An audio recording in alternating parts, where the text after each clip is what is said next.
Hey everybody, happy Sunday, July the 24th of 2022.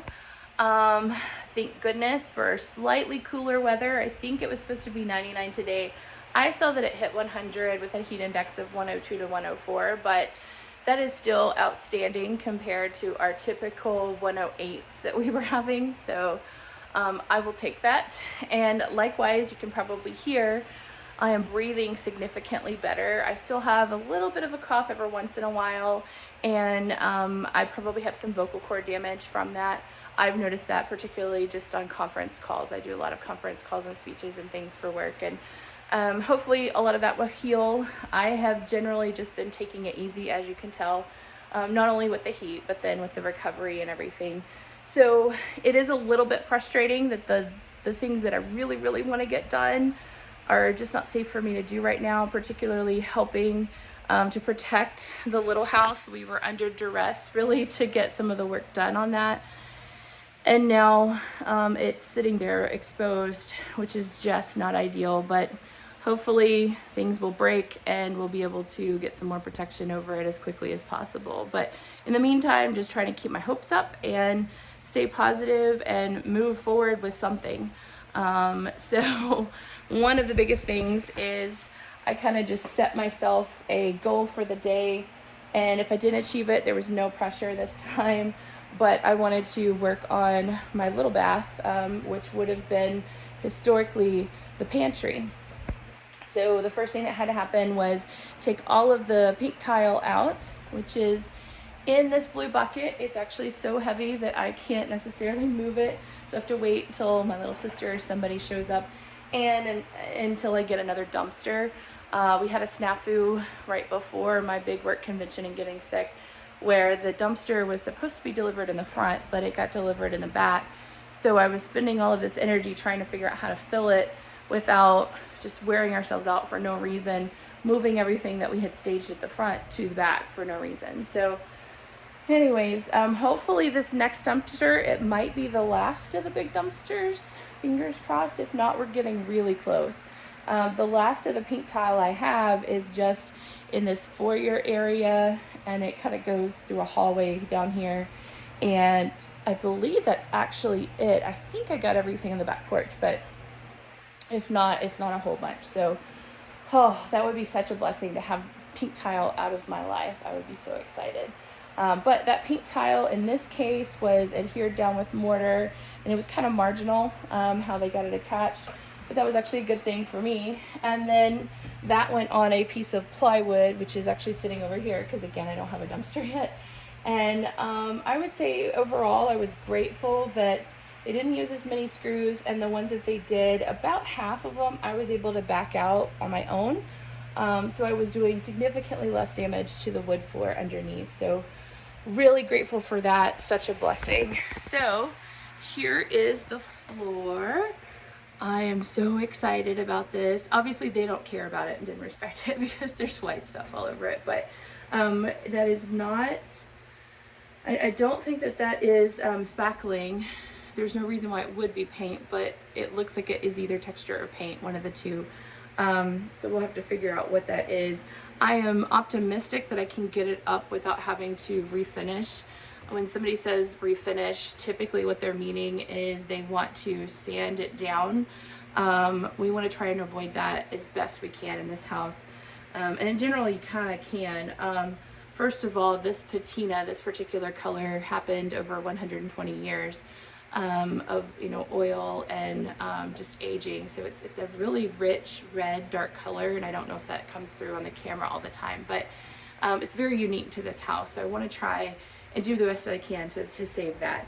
Additionally, every time you sand it, most people get very overzealous with the sander anyways, you're taking off a layer of that wood and you're actually jeopardizing the structural integrity. Eventually you will have maybe within a couple of refinishes so little wood that you're losing the ability for the floor to perform. It's only about that thick, and that's for historic flooring. Modern flooring is significantly thinner. You really can't do that. So we want to try and avoid that. This is fantastic wood, and it's very structurally sound. So I say that, you're about to see something interesting. So anyways, interesting finds. So when I first started working on this a couple of months back, there was a half wall back here behind where most recently there was a washing machine in this side and a dryer on the other, which to me that just made my back hurt thinking about how awful that would have to be to move the loads back and forth. But anyways, I found this really cool little piece of brass hardware, and this is pretty common in other areas of the house. So we've got a lot of built-ins, particularly built-ins in the front great room, the living room. There are window seats, and these little built-ins, normally this piece would flip over and be completely flush, but obviously this one's damaged. I assumed that this probably came from a set of window seats that was removed out of the dining room, and maybe, you know, this is just a random piece. I can actually get a reproduction of it, so I'm super excited about that. However, once I finally got the flooring off, I realized what it actually went to. So I'm going to set this down for a second. And I apologize that you can't see this area very well. It's dark, and it's dark for a reason. But let's see if I can show you. There is actually a square cut out in the floor.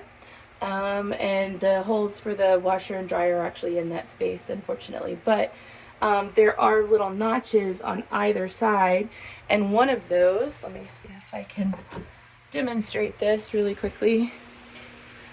One of those would each receive one of these brackets. So from there, that explains more about this room. So this room would have been cool and dark and dry, and this would be where you stored your canned goods and all of those things. For your refrigeration, before that was a thing, you would actually be able to open up this portion of the floor, and you could put your potatoes down there, you could put your onions, all those things. So really neat to think about, you know, modern refrigeration and how far we've come. And now some of these really high-end buildings, high-end homes, they again have walk-in coolers installed. So I don't know, maybe we'll go back to that at some point. But for now, I need to figure out what we're going to do from a detailing perspective, how I'm going to represent that, but make it stable and make it work for the next use. Bittersweet, obviously this wasn't an original use for it, but I think it will be really valuable for the home. I am putting in a second bathroom, a half bath, particularly because it would be ideal to have two on the first floor if you have people visiting. Maybe one's occupied, it would be really important to have another one readily available without having to have somebody climb stairs. So this also will be off of one of the front doors, right off the kitchen, just a really great location. So it won't be as accessible as I would like for it to be. It will be the best we can do given the circumstances, and we still try and make as many accommodations as we can. And then of course in other areas where we can't, we do have another bathroom for that. So there will be a toilet in this area, in this location. I think I probably will still leave this look and feel, but maybe secure it so there's no, you know, worry of falling through or anything like that. And then we'll also section off an area. I'm probably going to store just things that I don't need on a regular basis, tons of toilet paper or something, so y'all don't come and steal my toilet paper and paper towels, but just something like that, things that animals would not be interested in, that you don't need to get to every day, but it would be good to have a stock supply and not have dead wasted space. So that's the plan there.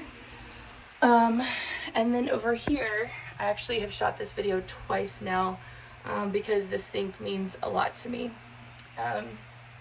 As some of you know, there's a gentleman in Corsicana, Jim Hale, who just recently passed away.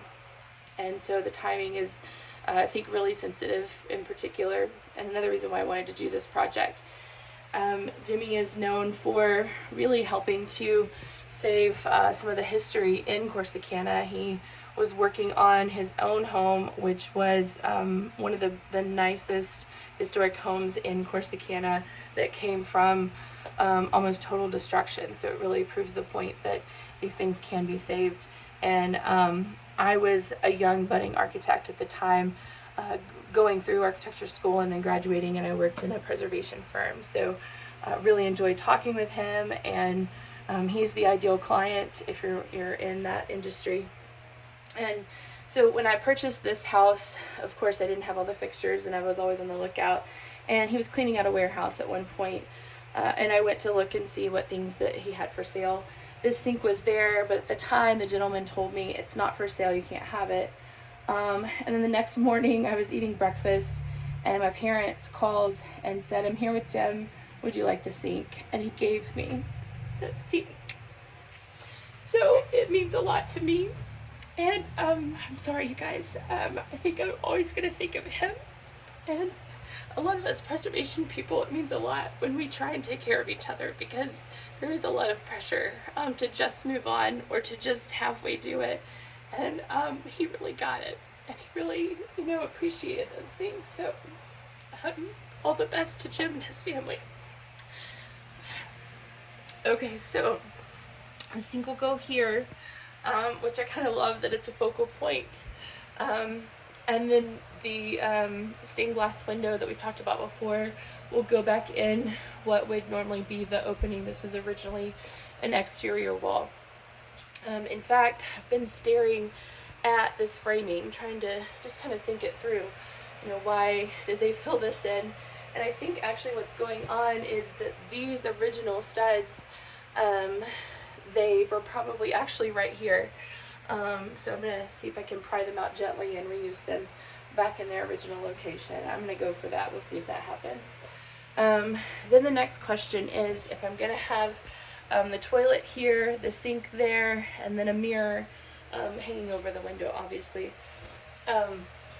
We have some line of sight issues we have to think about. So how are the doors going to open? What are the views and those types of things? Originally the door over here, and it still does actually, although that original door is no longer there and I have to find a replacement, it swings this direction. So the hinges are on this side, and the latch, the original latch is actually still here, is on this side. The formal front door, which would normally be full glass, full bevel glass, is right there. And it swings in, so I got a couple of conflicts. This door can hit that door if somebody's not planning well and those things open. Also, if you're sitting here on the toilet, you could, if you forget to lock the door, end up greeting all of the visitors, which is not ideal. We want to try and think about those things. Of course you should lock the door, but what could we do to prevent those things from happening? Over here, a similar situation occurs. I can do a lot of things with the door. If I were to open it out, you're going to be looking from the toilet at the kitchen table, which will be in this breakfast nook area, and out the windows to everybody driving by in Currens, which is not ideal. If we swing it out the other direction, there's going to be a mirror right across from you, remember? So now you're going to see everybody hanging out in the kitchen. We have to think about these things. There's not really a perfect answer, but there's some answer that's better than another. If you guys know me, you know I've actually lived in apartments all over the country, houses all over the country, and I've actually selected apartments based on things like this. I have a huge pet peeve for toilets being right across from the entry door, so the first thing you see when you walk into the bathroom. Call it bad karma, bad juju, bad vibes, whatever it is. It's just not ideal. I know that it's really convenient for the builder because the plumbing might line up that direction, but it's just not the most attractive thing. And I'm going to put in a fancier toilet than any of the apartments that I ever had. But what could we do that could maybe, you know, solve those problems? So those are things that I'm going to be thinking about as I progress into the next steps. But again, I am just super excited to even get anything done. I wasn't planning on that today. It means a lot that this is the weekend that I was able to get Jim's sink in its spot and where it's going to go, just to kind of get a feel for it. I think it's perfect sizing, and it's going to have quite a place of honor. I know it doesn't seem like it, but you're going to have a sink in a bathroom anyways, so might as well be a really nice one. And yeah, it just feels good to get some work done and make some progress. On that note, I don't think I have anything else to share, at least for the next few minutes. I'm going to go cool off and take care of myself, and you guys do the same. Have a fantastic week, and we'll talk soon.